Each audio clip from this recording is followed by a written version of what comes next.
Hi everyone. आज इस video में हम डिस्कस करने वाले हैं शू डॉग बाय फिल नाइट। जो लोग फिल नाइट को नहीं भी जानते हैं उन्होंने नाइकी का नाम सुना होगा। नाइकी एक बहुत फेमस कंपनी है स्पोर्ट्स शूज़ की और स्पोर्ट्स वेयर की। तो फिल नाइट नाइकी के फाउंडर हैं और शू डॉग उनकी ही बुक है जिसमें उन्होंने एक्सप्लेन किया है कि किस तरह उन्होंने नाइकी को बनाने के बारे में सोचा, क्या क्या चैलेंजेस फेस किए और फिर किस तरह उन्होंने इस कंपनी को सक्सेसफुली रन किया। फिल नाइट 1962 में स्टैनफोर्ड से पास आउट होते हैं एमबीए में। और उनके पास एक विज़न होता है कि जिस तरह जापानीज़ कैमरे की बहुत डिमांड थी उस टाइम अमेरिका में, उसी तरह जापानीज़ स्पोर्ट्स शूज़ अगर अमेरिका के मार्केट में लाया जाता है तो इसके लिए काफ़ी अच्छा कस्टमर बेस तैयार किया जा सकता है और काफ़ी अच्छा मार्केट इस शू को मिल सकता है। तो सबसे पहले वो ट्रैवल करते हैं। वो इंडिया आते हैं, जापान भी जाते हैं, काफ़ी सारी एशियन कंट्रीज़ में जाते हैं। इसके बाद वो ग्रीस जाते हैं। ग्रीस में जाके ही came across this word Nike. Nike means जीत की देवी। ग्रीक माइथोलॉजी से ये टर्म आया है। और जब शू कंपनी को नेम करने की बारी आती है तो फिर ये वर्ड कहीं ना कहीं उनके मन में रह जाता है और इसे फिर वो वहाँ इस्तेमाल करते हैं। शू डॉग जो इस बुक का नाम है, उसे भी उन्होंने बताया है कि शू डॉग मीन्स एक ऐसा व्यक्ति जो शूज़ को बनाने के बारे में सोचता है, डिज़ाइन करने के बारे में सोचता है, शू को खरीदता है और बेचता है और उसकी लाइफ पूरी तरह शूज़ के अराउंड ही रिवॉल्व होती है। तो आजकल एक बहुत फैमिलियर टर्म काफ़ी सुनने में आता है कि डिग्रीज़ मैटर नहीं करती, कॉलेज मैटर नहीं करता, सिर्फ स्किल्स मैटर करते हैं। अगर मैं शू डॉग की बात करूं या अगर मैं बिकमिंग की भी बात करूं जो मैंने किसी और वीडियो में रिव्यू की थी, तो अगर आप एक अच्छे कॉलेज से पास आउट होकर आते हैं तो आपका एक्सपोजर भी बहुत अच्छा होता है, आपका नेटवर्क भी बहुत अच्छा होता है, आपको काफ़ी सारी चीज़ें सीखने को मिली हुई होती हैं और काफ़ी सारे अच्छे लोगों से आपके कॉन्टैक्ट्स होते हैं। और वो जो एक्सपोजर होता है उसे इंसान कहीं ना कहीं अपने करियर में इस्तेमाल कर सकता है। सिर्फ कॉलेज ही नहीं, कॉलेज के बाहर भी इंसान ने जो पढ़ा लिखा होता है, जो देखा होता है, अगर उसने ट्रैवल करके कुछ सीखा होता है, अगर उसने लोगों के बीच कम्युनिटीज़ में रहकर कुछ सीखा होता है, तो वो सारी चीज़ें कहीं ना कहीं उसको हेल्प करती हैं। नाउ एक और चीज़ जो यहाँ पर मुझे समझ आई, फिल नाइट का इंसानों को समझने का जो इंट्यूशन था वो बहुत स्ट्रॉन्ग था, उन्हें इंसानों की बहुत अच्छी समझ थी। तो सबसे पहले वो जाते हैं अपने हाई स्कूल के कोच बाउमैन के पास। फिल नाइट खुद एक एथलीट रह चुके थे और एक टाइम तक वो एक रनर ही बनना चाहते थे, वो प्रोफेशनली एथलेटिक्स को लेना चाहते थे। बट 24 साल की उम्र तक आते आते उन्हें रियलाइज़ हो जाता है कि वो प्रोफेशनली स्पोर्ट्स को परस्यू नहीं कर सकते, वो बिजनेस में ही जाएंगे। लेकिन एक स्पोर्ट्स पर्सन की नीड्स क्या होती हैं इससे वो फैमिलियर थे। तो वो बॉरमैन के पास जाते हैं और कोच बॉरमैन का हमेशा से ये था कि वो एथलीट्स के जो शूज़ होते थे उनको चुरा लिया करते थे और उसके बाद फिर उस पर एक्सपेरिमेंट करके देखते थे। कभी उनका वेट कम कर देते थे, कभी उसमें कुछ अलग तरह का मटेरियल लगा देते थे, कभी उसकी ग्रिप बदल कर देखते थे कि स्टील लगा दिया या रबड़ लगा दी, कभी कुछ और कर दिया। और फिर ट्राई करवा के देखते थे कि अब इससे रनिंग में कितनी हेल्प मिल रही है। तो सबसे पहले जो बॉरमैन होते हैं वो मनी इन्वेस्ट करते हैं फिल नाइट के बिजनेस में। उसके बाद डिज़ाइनिंग की जो समझ होती है वो तो हमेशा के लिए ही होती है उनके बिजनेस में, वो इन्वॉल्व हो जाते हैं। और इसके अलावा एक एक्सपीरियंस्ड इंसान होते हैं क्योंकि फिल अभी सिर्फ 24 साल के थे, लेकिन बॉरमैन के पास पूरी लाइफ का एक्सपीरियंस था। देन एक उनके फ्रेंड होते हैं जेफ जॉनसन। जेफ जॉनसन की जो मार्केटिंग है वो सीखने लायक है। जितने भी टाइम मार्केटिंग टेक्निक्स आएंगी वो पढ़ने में काफ़ी इंटरेस्टिंग लगता है, कि और इंडिपेंडेंट बेसिस पे वो काम करते हैं कि वो फिल को लेटर लिख रहे हैं कि मैंने ये ट्राई किया और इससे ये बेनिफिट्स हुए, लेकिन हम ऐसा करें तो फिर ऐसा होगा।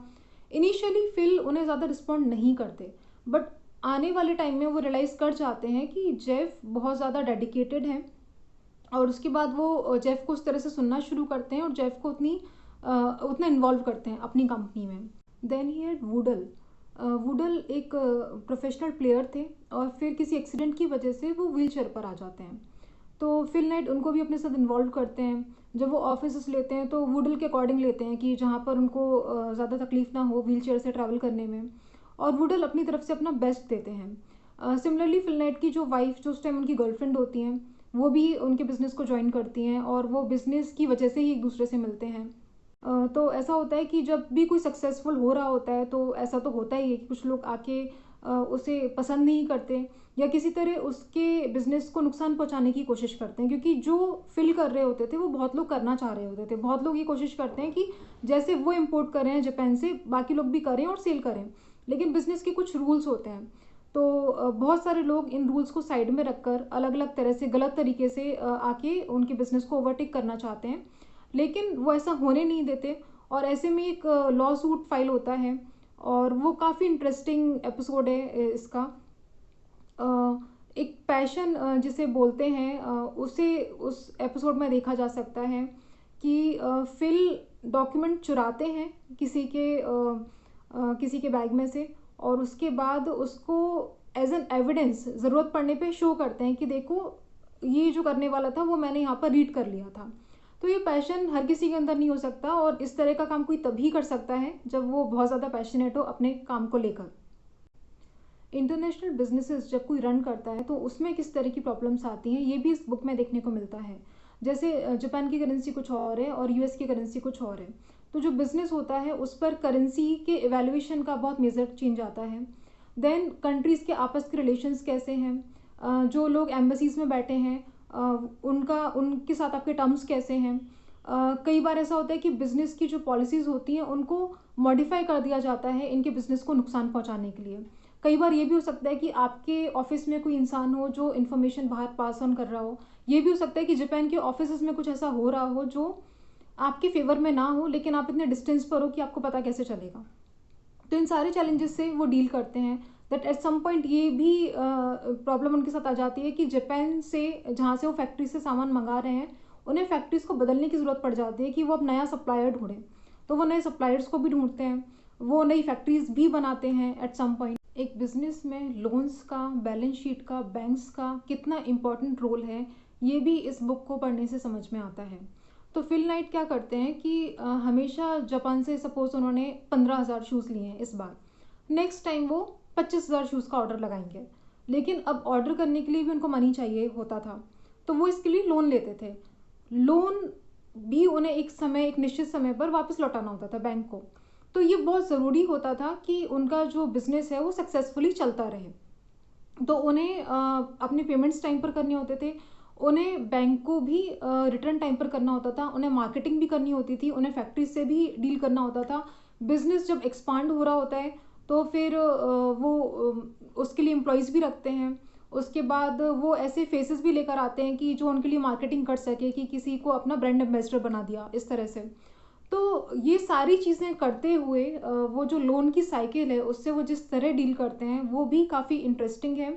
बहुत सारी लर्निंग है इस सब को रीड करने में, और मुझे पर्सनली ऐसा लगा कि जैसे मैंने कोई इंटर्नशिप कर ली हो किसी फर्म में, और बहुत सारी चीज़ें जो आप जनरली नहीं सीख सकते, मैं बोलूँगी वीडियोस देखकर भी नहीं सीख सकते, जो मैंने इस बुक को रीड करके सीखी हैं।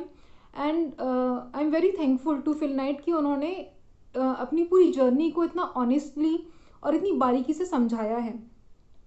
इस बुक को ऊपर ऊपर से भी लिखा जा सकता था, लेकिन उन्होंने बिजनेस की बारीकियों को, चैलेंजेस को बहुत अच्छे से लिखा है।